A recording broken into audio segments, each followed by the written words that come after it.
نحمدہ ونصلی ونسلم علی رسولہ الکریم اما بعد فاعوذ باللہ من الشیطان الرجیم بسم اللہ الرحمن الرحیم۔ عثمان وائس چینل دیکھنے اور سننے والے معزز ناظرین کو میری طرف سے السلام علیکم۔ امید ہے سب لوگ خیر و عافیت سے ہوں گے۔ آپ کی دعاؤں اور اللہ کے فضل و کرم سے میں بھی بالکل خیریت سے ہوں۔ تو ناظرین، آج کی اس ویڈیو میں ہم آپ کے لیے ایک ایسا وظیفہ لے کر آئے ہیں جس کو آپ نے رات کو سونے سے پہلے کرنا ہے۔ سونے سے پہلے یہ وظیفہ کرنا ہے۔ اس وظیفے میں صرف ایک تسبیح ہے۔ تسبیح کون سی ہے وہ بھی آپ کو آگے چل کر بتاتا ہوں، لیکن آپ نے یہ وظیفہ رات کو سونے سے پہلے کرنا ہے۔ سونے سے پہلے جب آپ یہ عمل کریں گے تو انشاءاللہ آپ کی تمام حاجات پوری ہو جائیں گی، آپ کی تمام مرادیں پوری ہو جائیں گی، آپ کی زندگی کی تمام خواہشیں پوری ہو جائیں گی۔ تو ناظرین، آپ نے یہ عمل جو ہے وہ صحیح طریقے سے اگر آپ کر لیں گے تو اگر آپ جو ہے کاروبار جو کر رہے ہیں زندگی میں، اگر وہ خسارے میں ہے تو انشاءاللہ وہ پازیٹیو ہو جائے گا اور پروفٹ آپ کو ملے گا اور پروفٹ گین کرے گا وہ۔ اس کے علاوہ میرے بھائی بہن جو جاب کی تلاش میں ہیں، اچھی پوسٹ پر جو ہیں وہ لینے کی تلاش میں ہیں، جن کو اچھی پوسٹ نہیں مل رہی، تو ناظرین جو یہ عمل کریں گے اس نیت سے کہ مجھے اچھی پوسٹ مل جائے، تو انشاءاللہ اللہ کے حکم سے ان کو یہ جو ہے اچھی پوسٹ اور اچھی جاب مل جائے گی اور من مرضی کی ملے گی جہاں پر وہ چاہتے ہیں، جس کمپنی میں وہ ہائر ہونا چاہتے ہیں، تو انشاءاللہ وہ ہو جائیں گے۔ اس کے بعد جن بھائی بہنوں کے پاس اولاد نہیں ہے اور زندگی پوری تقریباً آدھی زندگی گزر چکی ہے لیکن ابھی تک اولاد نہیں ہے، تو ناظرین اگر آپ یہ عمل کریں گے کہ مجھے اولاد مل جائے، اس نیت سے کریں گے تو انشاءاللہ اللہ تعالیٰ آپ کو اولاد ضرور عطا کریں گے۔ اس کے بعد میرے بھائی بہن جن کے پاس جو ہے ابھی تک شادی نہیں ہوئی، جو ابھی تک جو ہیں شادی شدہ نہیں ہوئے، اور ناظرین اگر آپ یہ عمل کریں گے، اچھے طریقے سے کریں گے اور اچھی نیت سے کریں گے، تو ناظرین آپ کی جو ہے شادی ہوگی اور انشاءاللہ جلد از جلد ہوگی اور اچھی جگہ پر ہوگی اور آپ کی من مرضی پر ہوگی۔ تو ناظرین اس کے بعد جن بھائی بہنوں کو رزق کی جو ہے کمی ہے، رزق اور دولت نہیں مل رہی زندگی میں، انشاءاللہ اگر وہ یہ عمل کریں گے، اس نیت سے کریں گے کہ مجھے دولت مل جائے، مجھے رزق مل جائے، تو انشاءاللہ آپ کو جو ہے یہ دولت، رزق اور سب چیزیں ملے گی۔ اس کے علاوہ جن بھائی بہنوں کو جو شہرت کی کمی ہے، کچھ لوگوں کو شہرت کی جو ہے وہ ہوتا ہے لالچ کہ مجھے شہرت ملے۔ شہرت لالچ نہیں ہے، یہ ہر بندے کی ایک بنیادی ضرورت ہے کہ معاشرے میں ایک اچھی جو ہے ریپوٹیشن گین کرے۔ اس لیے آپ اگر یہ عمل اس طریقے سے کریں گے کہ مجھے اچھی ریپوٹیشن ملے، مجھے اچھا جو ہے عزت ملے، معاشرے میں لوگ جو ہیں مجھے اچھا تصور کریں، تو انشاءاللہ اگر آپ یہ عمل کریں گے اور اچھی نیت سے کریں گے تو انشاءاللہ اللہ تعالیٰ آپ کو اچھی شہرت، اچھی عزت دیں گے، کیونکہ وَتُعِزُّ مَن تَشَاءُ وَتُذِلُّ مَن تَشَاءُ، عزت اور ذلت اللہ کے ہاتھ میں ہے۔ جب آپ یہ عمل کریں گے کہ اس نیت سے کہ یا اللہ جی مجھے عزت دے، تو ناظرین اللہ تعالیٰ عزت دینے والے ہیں، ذلت بھی دینے والے ہیں، عزت بھی دینے والے ہیں۔ انشاءاللہ اگر آپ یہ عمل کریں گے کہ یا اللہ مجھے عزت دیں، تو انشاءاللہ آپ کو اللہ تعالیٰ عزت دیں گے۔ بس آپ نے یہ عمل جو ہے سچی نیت اور سچی توبہ سے کرنا ہے۔ تو ناظرین آج کا یہ جو عمل ہے یہ بہت ہی سادہ اور نہایت ہی سمپل عمل ہے۔ عمل جو ہے وہ اس کا کرنے سے پہلے، عمل کا طریقہ کار بتانے سے پہلے، کیونکہ سب سے جو ضروری بات ہے کہ ایک بار ڈیلی درود شریف پڑھنا۔ آج تو جمعہ کا دن بھی تھا، تو ناظرین ڈیلی ہر ایک دن جو ہے آپ جو ہے ون ٹائم جو ہے وہ درود شریف پڑھا کریں۔ اس کی بہت برکتیں ہوتی ہیں، اس سے آپ کو ذہنی سکون ملے گا، اسپرچویلٹی ہوگی اس میں، انشاءاللہ آپ کی جو ہے وہ تمام حاجت پوری ہو جائیں گی۔ ذہنی سکون جو ہوتا ہے وہ بہت ہی ضروری ہوتا ہے۔ جب اللہ تعالیٰ سے آپ رابطے میں ہوں گے، اللہ تعالیٰ کے نبی سے آپ رابطے میں ہوں گے، اللہ تعالیٰ کے نبی پر درود شریف بھیجیں گے، تو ناظرین جب آپ اللہ تعالیٰ کے نبی پر درود شریف بھیجیں گے تو اس کے بہت سے فائدے ہیں، کیونکہ اللہ تعالیٰ کہتے ہیں کہ میں بھی اپنے محبوب پر درود شریف بھیجتا ہوں اور تم بھی اپنے آخری نبی حضرت محمد صلی اللہ علیہ وسلم پر درود شریف بھیجا کرو۔ درود شریف کسی قسم کا بھی ہو سکتا ہے، آپ سب سے چھوٹا صلی اللہ علیہ وآلہ وسلم بھی پڑھ سکتے ہیں، لیکن بہتر یہی ہوگا کہ آپ درود ابراہیمی ایک نہ ٹائم پڑھیں گے۔ اس میں کتنا منٹ لگے گا آپ کا؟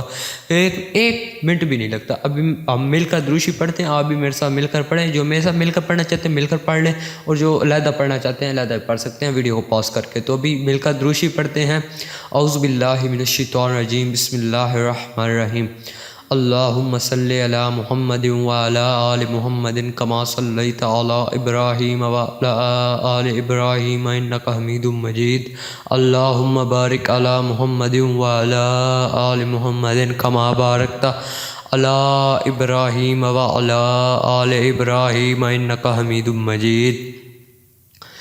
جزاک اللہ ماشاء اللہ سبحان اللہ۔ تو ناظرین جن لوگوں نے میرے ساتھ مل کر دروشی پڑھا یا اپنا علیحدہ دروشی پڑھا، جن لوگوں نے دروشی پڑھ لیا وہ کمنٹ سیکشن میں ڈن لکھ دیں۔ تو ناظرین ابھی وظیفے کی جانب بڑھتے ہیں کہ وظیفے کس طریقے سے کرنا ہے۔ وظیفہ کا طریقہ بہت سمپل ہے، اس کے بہت سے فائدے ہیں۔ وظیفہ جو ہوتا ہے یہ اللہ تعالیٰ کی جو ہے اللہ تعالیٰ سے رجوع کا ایک خاص طریقہ ہوتا ہے۔ آپ اللہ تعالیٰ سے رجوع کسی طریقے سے بھی کر سکتے ہیں۔ نماز پڑھتے ہیں وہ بھی اللہ تعالیٰ سے رجوع ہوتا ہے، قرآن مجید پڑھتے ہیں وہ بھی اللہ تعالیٰ کی جو ہے زبان حضرت محمد صلی اللہ علیہ وسلم پر نازل کی گئی اللہ تعالیٰ کے حکم ہے، اس میں وہ بھی اللہ تعالیٰ کی جو ہے وہ ایک کتاب ہے۔ تو ناظرین یہ بھی وظیفہ بھی جو ہے جب آپ کریں گے تو یہ بھی اللہ تعالیٰ سے ایک بات کا طریقہ ہے۔ جب آپ اللہ تعالیٰ سے بات کریں گے اس طریقے سے کریں گے کہ مجھے جو ہے وہ یہ چیز مل جائے، ایک جو ہے گول بنا کر یہ کریں گے تو انشاءاللہ آپ کی وہ گول جو ہے وہ آپ کا ایم جو ہے وہ اچیو ہوگا۔ تو ناظرین ابھی جو ہے اگر آپ کو زندگی کو جو ہے دکھوں نے گھیرا ہوا ہے، دکھ درد پریشانیاں، جو کام کرتے ہیں وہ اس میں پریشانی آ جاتی ہے، ہر کام الٹا پلٹا ہو جاتا ہے، جس کام کو ہاتھ ڈالتے ہیں وہی الٹا، جس کام کو ہاتھ ڈالتے ہیں وہی الٹا، جو اس کام کی طرف بھاگتے ہیں اس میں دکھ مل جاتا ہے، اپنوں کے ساتھ ملتے ہیں تو انہوں سے دکھ ملتے ہیں، درد ملتے ہیں، پریشانی ہوتی ہے۔ تو ناظرین زندگی کی کسی بھی جگہ پر اگر آپ کو پریشانی ہے تو ناظرین اگر آپ یہ عمل کریں گے کہ میرا یہ کام آسان ہو جائے تو انشاءاللہ آپ کا جو ہے وہ کام اسی وقت آسان ہو جائے گا اور آپ کی تمام حاجتیں پوری ہو جائیں گی۔ تو ناظرین عمل کا طریقہ کی جانب بڑھتے ہیں کہ عمل کس طریقے سے کرنا ہے۔ عمل کیونکہ رات سونے سے پہلے کا ہے، رات سونے سے پہلے آپ نے یہ عمل کرنا ہے۔ رات سونے سے پہلے آپ کسی بھی وقت کر سکتے ہیں، مطلب عشاء کی نماز کے بعد یہ آپ عمل کر سکتے ہیں کسی بھی وقت۔ تو ناظرین کسی بھی دن آپ یہ عمل کر سکتے ہیں، یہ بھی آپ کو بتا دوں۔ تو ناظرین آپ نے کرنا کچھ ہے کہ سب سے پہلے اجازت لے لینی ہے۔ اجازت کس طریقے سے لینی ہے؟ اجازت ناظرین آپ نے میرا چینل سبسکرائب کرنا ہے اور کمنٹ سیکشن میں آپ نے اپنا نام لکھنا ہے، اس سے ہم آپ کو اجازت دیں گے وظیفے کرنے کی۔ تو ناظرین اجازت لے کر آپ نے جو ہے یہ عمل کرنا ہے، اجازت کا طریقہ آپ کو میں نے بتا دیا۔ اس کے بعد ناظرین کسی بھی دن آپ یہ عمل کر سکتے ہیں۔ عمل کا طریقہ کار ابھی آپ کو بتاتا ہوں کہ آپ نے کسی بھی دن یہ عمل کر سکتے ہیں۔ سب سے پہلے آپ نے ایک ذہن میں اپنے گول بنانا ہے کہ میں نے یہ وظیفہ کرنا ہے اور اس مقصد کے لیے کرنا ہے۔ پھر ناظرین آپ نے عشاء کی نماز مکمل نماز پڑھنے کے بعد آپ نے یہ عمل کرنا ہے۔ عمل کس طریقے سے کرنا ہے؟ سب سے پہلے اجازت لینی ہے۔ اجازت کا طریقہ کار میں نے آپ کو بتا دیا کہ سبسکرائب کرنا ہے اور کمنٹ سیکشن میں اپنا نام لکھنا ہے۔ اجازت لینے کے بعد یہ عمل شروع کرنا ہے۔ آپ نے پڑھنا ہے عشاء کی نماز کے بعد اعوذ باللہ من الشیطان الرجیم بسم اللہ الرحمن الرحیم۔ یہ پڑھنے کے بعد ناظرین آپ نے جو ہے 3 بار اول درود ابراہیمی بیٹر رہے گا کیونکہ اس کی بہت سی فضیلتیں ہیں۔ کوئی بھی درود شریف آپ پڑھ سکتے ہیں لیکن درود ابراہیمی نماز والا درود شریف یہ بیٹر رہے گا۔ آپ 3 بار جو ہے اول درود شریف یہ پڑھیں۔ اس کے بعد ایک تسبیح بہت ہی خاص بتانے لگا ہوں، تسبیح پر آپ نے دھیان دینا ہے۔ تسبیح جو ہے وہ ہے یا اللہ یا رحمان یا رحیم۔ یہ اللہ کے 3 نام ہیں، ان 3 ناموں کی آپ نے ایک تسبیح پڑھ لینی ہے۔ 33 دانوں والی پڑھ لیں، جتنے دانے والی آپ پڑھ سکتے ہیں، جتنی آپ کی کیپیسٹی آپ پڑھ سکتے ہیں، لیکن منیمم 33 دانوں والی پڑھنی ہے۔ یہ 33 دانوں والی تسبیح پڑھنے کے بعد آخر میں 3 بار پھر درود شریف پڑھیں گے۔ 3 بار درود شریف پڑھنے کے بعد ناظرین آپ نے اللہ تعالیٰ کے سامنے جھولی پھیلا دینی ہے۔ جھولی پھیلانی ہے، ہاتھ اللہ تعالیٰ کے سامنے پھیلا کر اللہ تعالیٰ سے مخاطب ہو کر یہ کہنا ہے کہ یا اللہ جی تو میرا رب ہے، میں تیرا بندہ ہوں، میں تجھی سے مانگوں گا اور تجھ سے لے کر اٹھوں گا اور مجھے یقین ہے کہ تو مجھے دے گا، تو میرا رب ہے۔ اس طریقے سے جب آپ اللہ تعالیٰ پر پختہ یقین رکھ کر اللہ تعالیٰ سے مانگیں گے تو اللہ تعالیٰ کی ذات آپ کو ضرور عطا کرے گی۔ بس آپ نے پختہ یقین سے اور پختہ ایمان رکھ کر اللہ تعالیٰ سے مانگنا ہے تو انشاءاللہ آپ کی تمام حاجت، تمام مرادیں آپ کی پوری ہو جائیں گی۔ انشاءاللہ آپ کی ہر دعا قبول ہوگی۔ تو ناظرین یہ تھا یہ عمل عشاء سے پہلے کا۔ ناظرین آج کی ویڈیو سے اجازت چاہتا ہوں، اپنا خیال رکھیے گا، مجھے دعاؤں میں یاد رکھیے گا۔ اللہ حافظ۔